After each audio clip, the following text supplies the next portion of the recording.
So today we'll take a look at my HP C3700 PA-RISC workstation.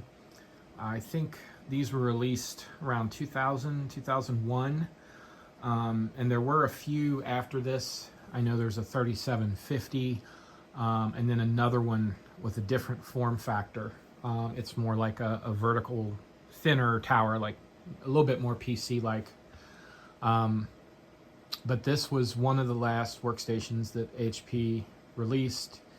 And after this, HPUX, any kind of other, development that HP did was strictly for servers, is my understanding. So this is one of the last workstations. So as we can see here on the front, we have power switch, we have a LCD display, backlit, which is awesome.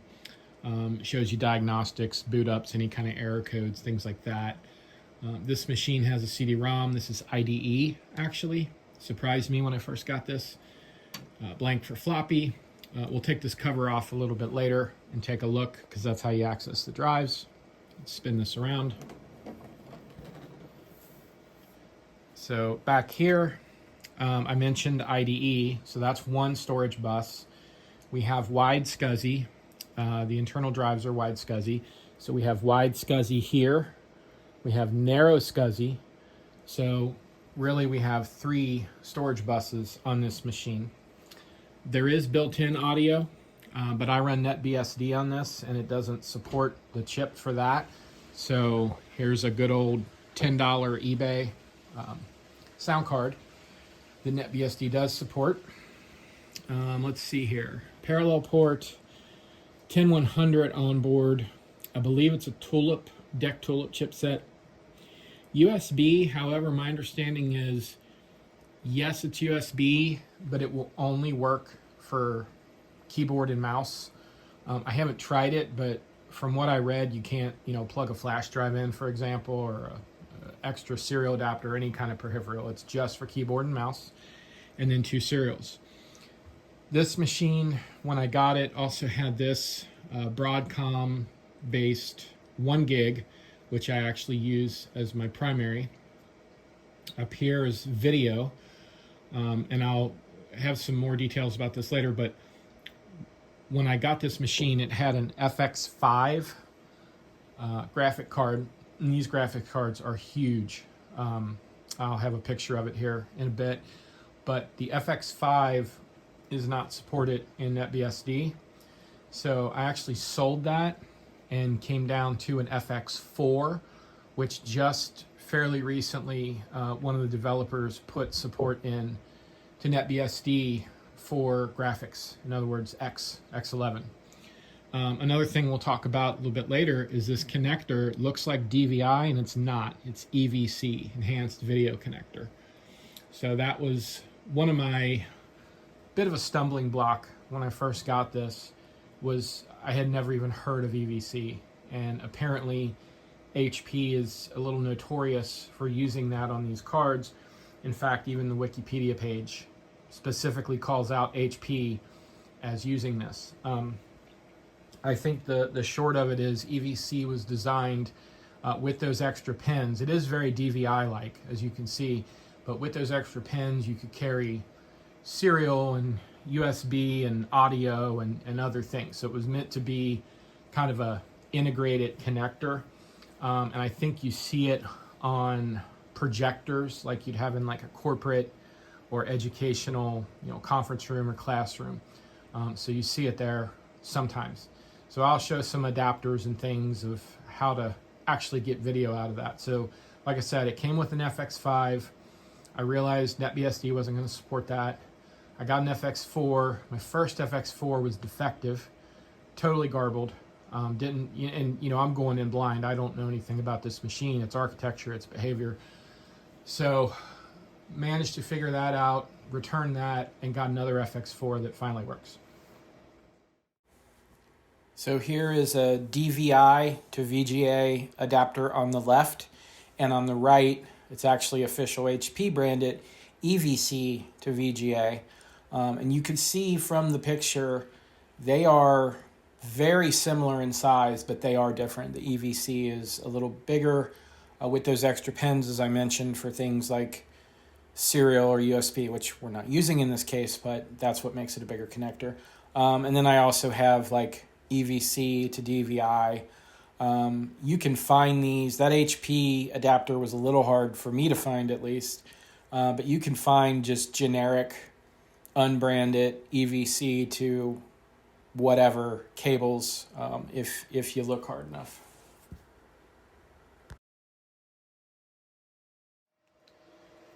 So as I said, we'll take the front cover off. It's very easy. There's these two buttons here for tabs. So you just hit those and it comes off like a door.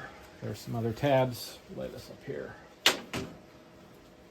So the drives down here, the internal drives, boot drive is what's intended to be the boot drive. These are SCA connection on a backplane, SCA 80 pin. And you see the 5 and 6, those are the SCSI configuration automagically. Those are the IDs. So it's very similar to, like Sun, for example, on an Ultra, or like my SS20. It depends on what slot you put it in for the ID. So 5 and 6. 5 is the default intended boot ID. So what you will see, take this out, huge surprise, it's a Zulu SCSI. So this is the Zulu SCSI SCA. It's a wide adapter, and it comes with these 3D printed rails, which are also on Thingiverse, and you can print your own if you need them. I added this little piezo buzzer here, which, if I'm being honest, I really don't like the sound of it. It's very squeaky and scratchy. I usually use the HDD clicker from Certashop, but for some reason, and I tried it on this machine, I have an Ultra 60 as well, a Sun Ultra 60. When I use the HDD clicker, it's like a Geiger counter. So even when the machine is idle, there's constant sound. So there's something about the levels on this that caused that thing to register it as activity. And interestingly, I also have a Zulu SCSI SCA in my SparkStation 20. Now the difference is, even though all three of these machines, the C3700, the Ultra 60, and the SS20 are all SCA, the 3700 and the Ultra 60, have faster, newer, Ultra, whatever SCSI buses, whereas the SS20 does not. And the SS20 does not exhibit that behavior. So I do have an HDD clicker in there. So spent some time troubleshooting that and just decided, some sound, even though I don't like it, is better than no sound, just for some feedback. So the way you get to the internals, I've already removed a thumb screw down here.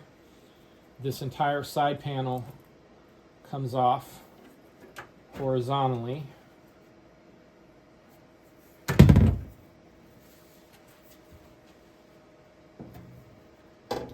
And one thing to note is down here is what I would call a chassis intrusion switch.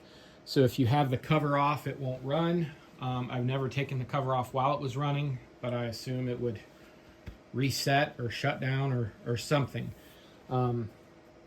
This big side unit here with this diagram, this is the power supply, which I'll show here in a bit. It's very interesting how this thing mechanically is set up. Got the PCI slots up here, fans, bays. So it is, even this one is pretty PC-like. The one thing I will say is, good Lord, this thing is heavy. It is so heavy. Every time I pick it up, I'm surprised because I forget just how heavy it is. So let's take a look at this power supply. It's pretty interesting. So we have these two captive screws, and it's like a Torx head, and they're pretty consistent. There's a lot of screws on this machine that use the same size. So you undo those. You see obviously this huge handle here. Look at this thing. literally has a kickstand. It's like opening the hood on a car. It just is so cool to me. Absolutely love mechanical design like that. So the internals, CPU, main CPU is right here with the heat sink. The memory, I'm going to tilt the camera a little bit, might be a little shaky. Memory is about, you know, what you'd expect. I think it'll max out at 8 gigs. I have 1.5 gigs in here currently, which is plenty for running NetBSD and compiling software, building from package source. So for the keyboard, I managed to find the actual model that came with this system. So that's nice. And as you'll see, the super key is actually the PA-RISC logo. And then the mouse, it's not the exact one that came with the system, but it's pretty close. It's a ball mouse, USB, and color aesthetic matches, period correct.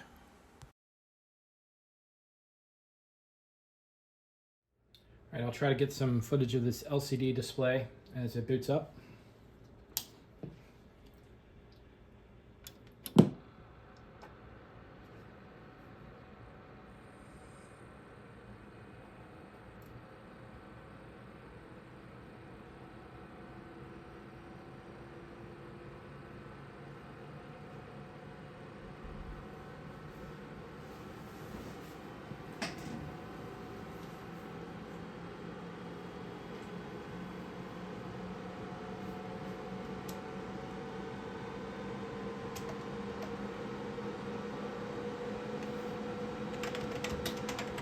So off camera, if you hear me typing, I'm going to boot NetBSD on this.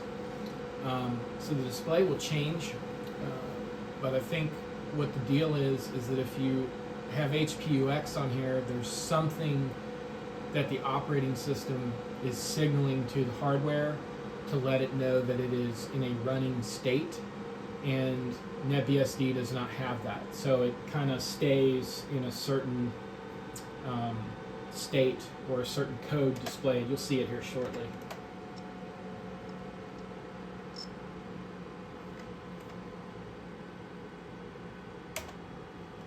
All right, the kernel's loading now.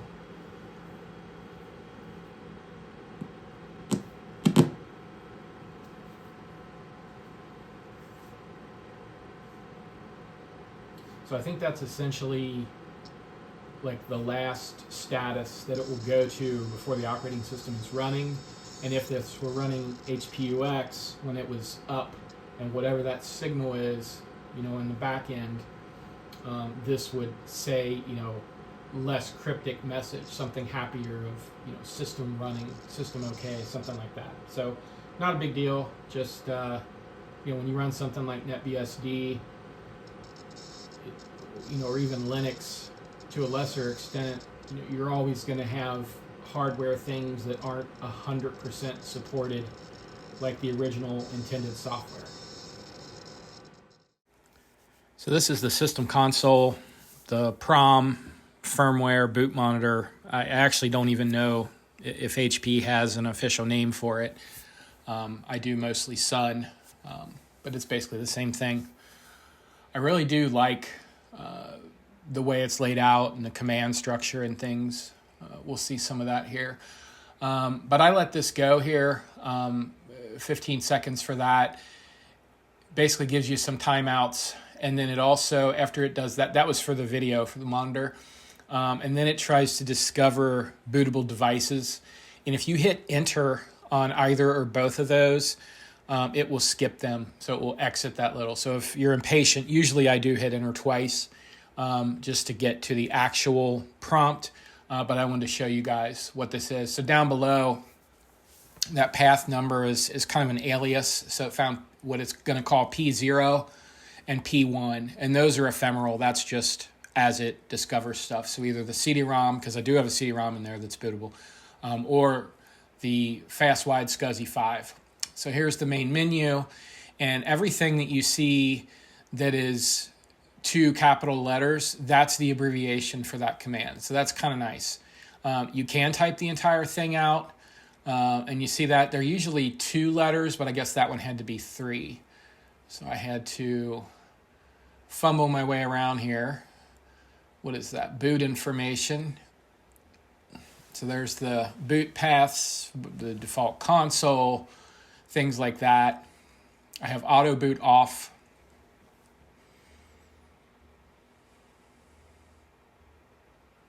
Cache information. Chip revisions. So this is where you can see, one of the places you can see if the machine is going to run HPUX 11i or not, and mine will not because of the revision. I need a 2.3 main board, which I'm still hunting down on eBay.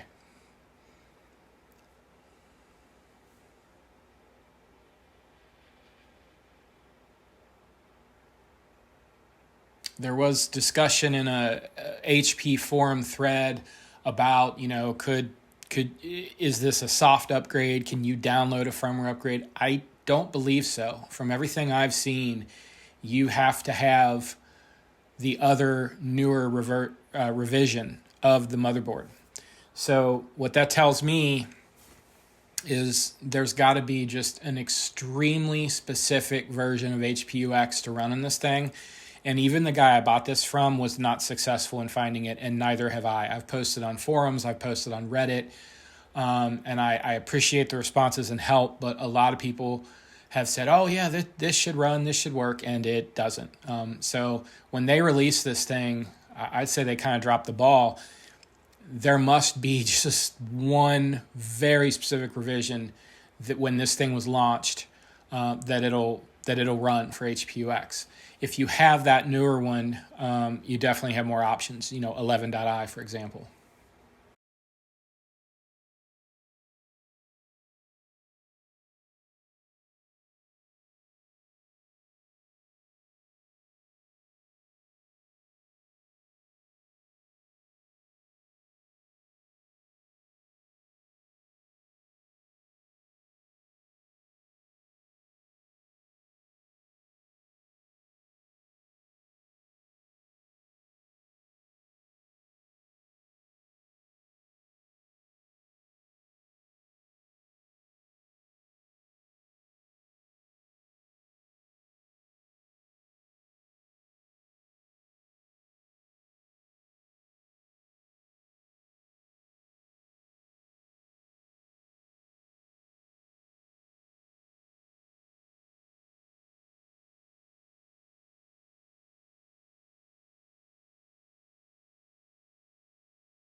All right, so here's X running finally.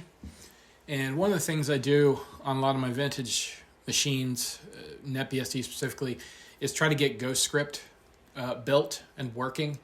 And this is no exception. So got to have a PostScript viewer. And if you caught that there, I have it aliased because the current version of Ghostscript really falls apart on 32-bit machines and things like that. So there's that argument there you have to throw on there to use the older color engine. And then, of course, we got to have some, what would it be now, 31, 32-year-old software. We got to have XV. And this is a 24-bit video card, so that's a 24-bit image to test that out. 1280 by 1024.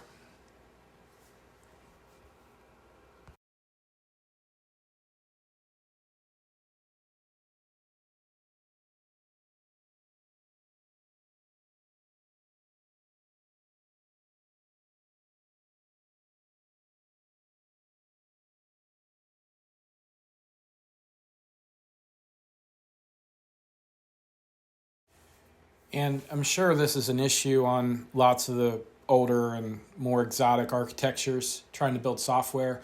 But for HPPA, there's things that just don't compile.